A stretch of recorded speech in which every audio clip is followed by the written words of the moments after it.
Hello, this is the General. It's April 28th around 4 p.m. or 1600 hours. And today we have Moses on the panel, and Otis is down on the floor, but this is Moses' first time to be in a chair because he has the habit of taking a nap and tumbling into the floor while I'm speaking, so maybe he'll sit in the daddy chair even if he decides to take a brief snooze. I wasn't going to make this series of videos until May or June. However, the sense of duty regarding the global hybrid viral agent releases, it would be better to let you know that the feds have been on 24-hour reset for some time. I've known it. I told you 1 month ago to make a decision that would hopefully help you and your family on 30-day reset, and you're going to stay on the 30-day reset, but you're going to integrate during a crisis and a series of critical incidents that are occurring. I would encourage you to consider, and it's your decision. My family's on it. Some other families I know are on this. Those of you in the military will probably know what I'm talking about. 24-hour reset. Stay on the month-to-month reset, beginning, let's say, from now, but we have May 1st to the end of May. If we're still in crisis, you remain on 24-hour reset. You go day to day. Basically, the cliche of one day at a time. You're taking it from you wake up in the morning or whenever you wake up until you wake up the next day. Basically, if I get up at 7 a.m., it starts and it ends the next morning when I wake up. And trust me, as things are going with a global outbreak that can either rescind back into darkness or go to pandemic state, this is a outstanding opportunity to use real time to help your family, or as a drill for you to become acclimated to what would help you survive and lower your risk as a casualty from major critical incidents. And this model is not designed exclusively for biological viral agents. It will work with most any critical incident and major critical incident you and your family could be exposed to. Now, I'm going to go through this. I'm trying to make this concise, speak at levels most anybody could understand, and give you a real-time illustration with this hybrid viral agent release on a global scale that has apparently escalated. Now,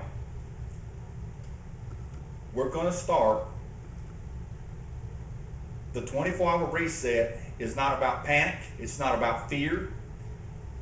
It's about you maintaining poise, control of your life and your family during critical incidents on alert status to respond if you decide a sustainable threat or imminent danger against your family. This is basically a heightened alert, but instead of resetting month to month and hoping none of these critical incidents have occurred, it now has occurred and it remains to be seen. Are we going into pandemic, or is it rescinding back into darkness or remission? Now,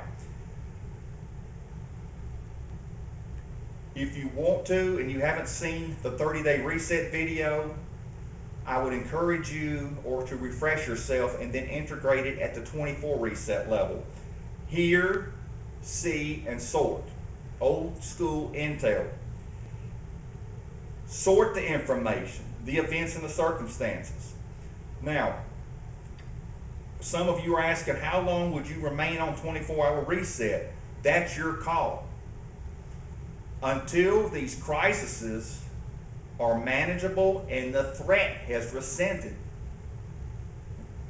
and gone in remission, or it's passed over.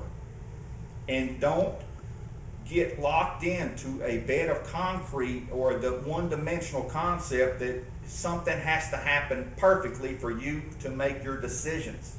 You're going to have to be fluid, but don't be suspect to people's speculation or fear-mongering or panic. I'm going to reiterate that throughout this. That's very critical. Now, the 24-hour reset it allows you, if you're fortunate to still have a job, to go to work as long as you feel it's safe. It allows your kids to go to school as long as you feel there's no imminent danger for your kids in school at this point. It allows you to go shopping, have a social life. You don't have to forfeit your freedom, right, and routine on 24/7. The people that I don't trust in the government have been on this covertly. The military, the Department of Justice, DHS has been on it, and they still have their operations. That's what this is about. You're still maintaining your ops. OPS is operations. You're still having a semblance of life, but you're at a more guarded response. You're not uptight and tense with fear. If it's possible for you to maintain all the excitement Moses is exhibiting with me right now, just look at him. He's bouncing off the walls. If you somehow can deal with the stress, the horrible nature of this, and the fact it can and might worsen, and somehow you don't have to look like him. I wouldn't wish anybody looks like poor Moses, but find a way to integrate a 24-hour reset with your daily life. You're basically going to go day to day until this crisis works its way out, either into pandemic, which I hope it doesn't, or remission. It will follow two paths. Now, when you get up in the morning, somebody is going to have to be responsible for information, because things are happening by the hour now, and not all the information's accurate. Some of it's garbage. You have to find somebody in your family, which I will refer to as a unit or person. It's still your beloved family, and I'm not belittling my family here, but we're a unit. That's how I am trained. You don't have to agree with it.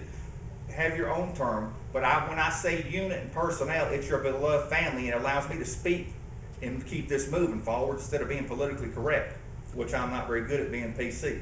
Now, somebody has to be responsible. If you get up whenever in the morning, find out what's happened regarding this or anything else. This can change the landscape and dynamics of your liberty and freedom and your safety of these type of viral agents.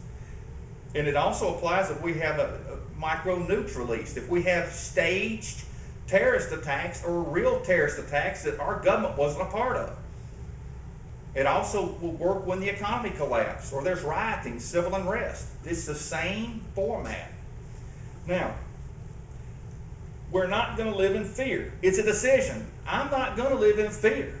I don't care what the news says, the government or people. Hell, I've got relatives that panic, and I don't talk to them very much for the past 30 years. They panic over worry, fear, and doubt over things that never happened, over things in the past, and I'm not going to embrace somebody else's fear.